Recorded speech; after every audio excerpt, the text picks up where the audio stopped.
Today we're talking about fake grades, who is distributing them, and why this is a major problem for our children and for our country's collective future.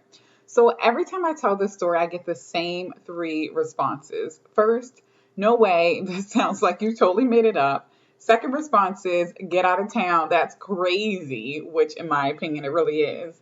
And the third and most heinous response to the story I'm about to tell you is, oh, it's not that big of a deal, which you'll completely understand why that's a big old yikes once you hear the story. Here's the deal.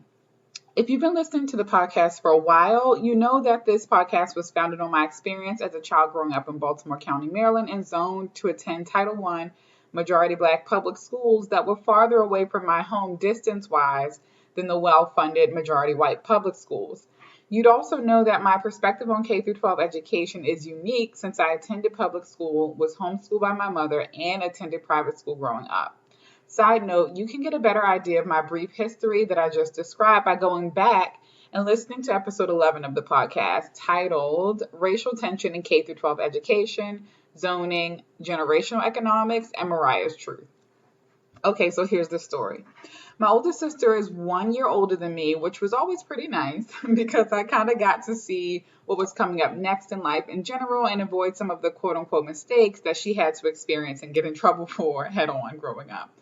But this particular year, while we were being homeschooled, we were both being homeschooled by my mom for fifth and sixth grade.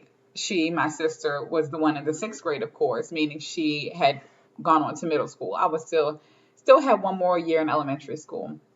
Now, when I say we were homeschooled, that means my mother intentionally did not register us to attend Southwest Academy, which was the middle school that we were designated to go to if we were to go to public school. But again, we didn't. We opted not to go to public school. So that means my sister never set foot in that school. My sister had never shown her face in the halls, had never set her butt in a classroom chair. For all Southwest Academy knew, my sister didn't exist at all, other than a name on a page. Because the way the system works is that since she went to the public elementary school that we were zoned for, they kind of like move the list of students' names over to the middle school. So that because most students just go from the elementary school to the middle school and they just move the list of names over and there you have it. The problem with that is you should still, as a school and administration, they should still be going through to check and see, hey, who exactly is attending this school versus who isn't and just got moved over through the list of names, because a list of names represents a human being. It's not just a list of names.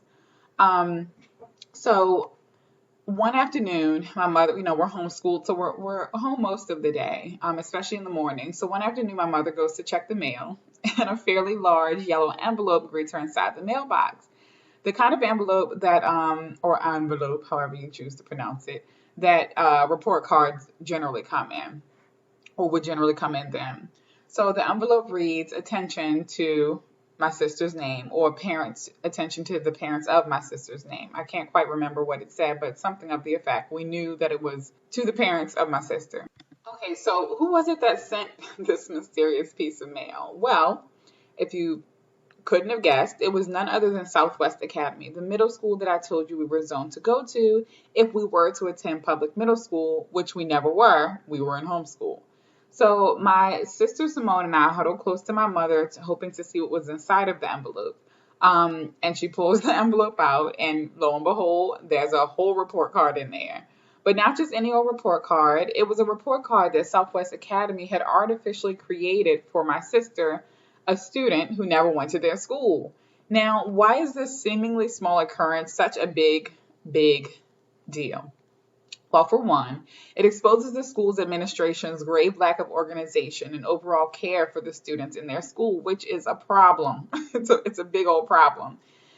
If the school was arbitrarily, which they were arbitrarily sending out grades to a student who never attended their school, could they have also been arbitrarily making up grades for other kids in the school or who were attending, or maybe kids, like my sister who were not attending that school and, their name was just still on the list?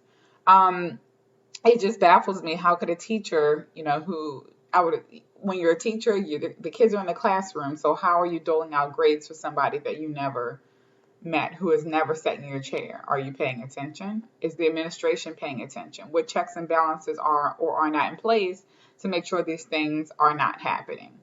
Um, so, not every parent is aware that they should cross check their child's report card with the work that the child has been doing throughout the school year to see if, hey, do these grades even remotely match up to the schoolwork and individual assignment grades that I know my child has done and received thus far this school year? Parents, you are within every right to be a micromanager when it comes to your child's education. I'm not suggesting that you get on the teacher's nerves and become some sort of gnat that's just flying around the teacher's aura, just, picking at every little thing they do. Absolutely not. But if we're talking about ensuring that your child gets an excellent education, especially in a public school system where most teachers are, quite frankly and rightfully, overwhelmed, and where we just know that the way that things run in the school system are not, they're not top notch, they're not state of the art, especially for low income and low to middle class areas. It's really important to make sure that you are keeping tabs on your child's assignments, what grades they received, making sure that you know how and at what rate your child should be performing. And a little bit further in the episode, towards the end, I'll give you some tips and a tool that can help you know exactly how your child should be performing based off of their grade level, and how the different tests that your child will be expected to take depending on which state you live in. It's a really cool resource, so stay tuned. But yeah, so not every parent is aware that they should cross-check their child's report card, but now if you're a parent or you know a parent, you are aware that this is something that you should be doing. So not only was this fake report card occurrence bad because it exposed the school for a lack of organization, but public report cards also go on your child's public education record. Now, I don't remember the exact grades reflected on the report card, but it's safe to say they weren't straight A's, or else I'm pretty sure I would have remembered that. A child's public education record is important because it's similar to an adult's credit report. If you're an adult in 2021, you know what a credit report is, and hopefully you know your credit score. So what shows up on that public education record, just like your credit report, speaks to who you are as a person, even if you're not in the room to represent yourself.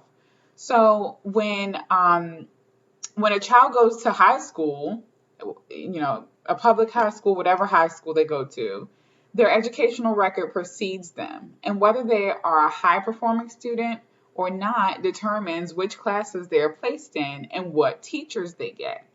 Now, in a low to middle class income community, that fact is especially important to pay attention to because many times the best teachers and the excellent classes where children are being challenged to truly grow academically and beyond are only reserved for those students whose public record shows that they get good grades or do well academically.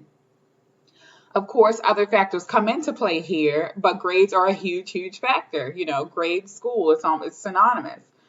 So students who do not fall into the quote-unquote good grades category are generally herded into rowdy classes, like cattle, to be quite honest. I mean, I was up close and personal with it my entire upbringing. I have friends to this day who genuinely say, no, I didn't receive an education. I graduated, knowing no more than I knew in the fourth grade. So this is the type of things that are happening in a lot of low income and poorly funded public schools, especially in Black and brown communities. Students are put into classes based off of false grades and false reports. And so those false grades and false reports, the general behavior of how their educational track goes is they start off with bad grades and a poor education. That's what goes on their report. No one's double checking to see, hey, how can we help these students, or are their grades accurate? So they just get put in the bottom of the barrel classes and get pushed through, more fake grades are made up just to get them to their high school graduation and just to get them out of the school without necessarily making sure an actual education has been received, that they've actually learned and are prepared to enter into society and to be able to take care of themselves and grow, and do what they want to do in life. And so hopefully that, that little explanation or insight is concerning to you. And if not, I encourage you to go back, rewind, and listen to that again. So Yeah, students who don't fall into this good grades category are generally herded and pushed through the system and graduate high school with the education of most times a fourth grader, if that much. That's pushing it. Chances are that herded and undereducated students don't have adequate tools for immediately moving forward with making their personal adult dreams come true. And as adults, we know how important it is to have a dream and actually have the tools and ability to make what you want for your life happen. And three, regardless of good or bad grades, it's just common sense that a student should be accurately seen for who they are and what they are accomplishing, period. Um, how many of us like to be misrepresented? When someone gets your name wrong, 9 times out of 10 we say, hey, that's not my name, this is my name. If your credit report was wrong and somebody was giving you a lower grade than what you actually have, lower report than what you actually have, or an inaccurate report, you might say, hey, not having a level of accuracy on this report could lead to trouble down the line, whether you were given a more than you deserved or less than you deserved. At some point, someone's going to try and connect the dots to who you are as a human being, and not having accuracy can lead to trouble in so many ways. Wrapping up this story, my mother ended up calling the local news station, and the educator reporter, Tim Tootin, who is still the education reporter for Baltimore's WBAL TV 11 News, came to our house to cover the story. It was all quite dramatic and, to be quite honest, absolutely necessary.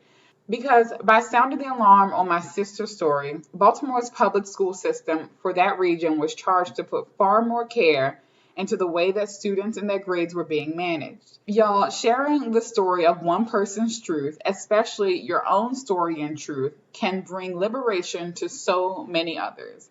And it's important that we share stories like this because, for one, accurate grade reporting is still to this day, 2021 is when I'm recording this, an issue in many public school systems.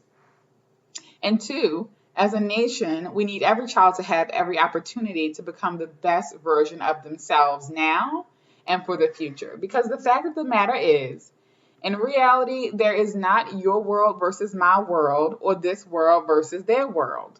We all share this country and we all share this world. So when one human being isn't able to function at their best, the domino effect touches all of our lives at some point in some way. So let's make sure that when the dominoes fall, they are pushing us towards a brighter future. So if you have kids or know a kid whom you care about, make sure that you or their parent is keeping in touch with the teacher this school year. Or, they might have multiple teachers. Just keep in touch. Ask how your child is doing. Look over your child's assignments and see what kind of work they're doing. What individual grades is your child receiving and on their individual assignments throughout the year? And make sure that those report cards that you're getting every so often, every quarter, are lining up with what you have been seeing on their individual assignments and in the work that they've been producing and things that they've been learning. So if you're not sure how your child should be performing, I know that, if you don't have a background in education, we're all busy. How are you supposed to find out exactly how your child should be performing? It's not going to fall out of thin air. So if you're not sure how your child should be performing or what the benchmarks are for what you should be expecting from your child at their grade level, you can always visit this really awesome website. They have great educational resources for parents. It's called greatschools.org, greatschools.org. Once you are on their homepage at greatschools.org, hover over the parenting tab, then click on test scores. You'll be taken to a free test guide for parents resource. This guide helps you to understand the skills your child is expected to know based on their grade level. It also tells you why some kids struggle with acquiring those skills and performing on grade level. And it teaches you how you can help them as a parent. I'm also going to link greatschools.org's test guide for parents in the show notes. So if you don't feel like navigating to the website yourself, you can just go to the show notes, scroll down on this episode you're listening to now, and I will have it linked there for you. You click on it and it takes you to exactly what I just told you about. Okay, so that's all I have for you all today. Remember, always speak your truth, encourage your children to speak their truth, and embrace the evolution, y'all. So what'd you think? How will you take what you learned today on the EdGap Evolution podcast to make sure that more children and families know that they have more options for building a magnificent future?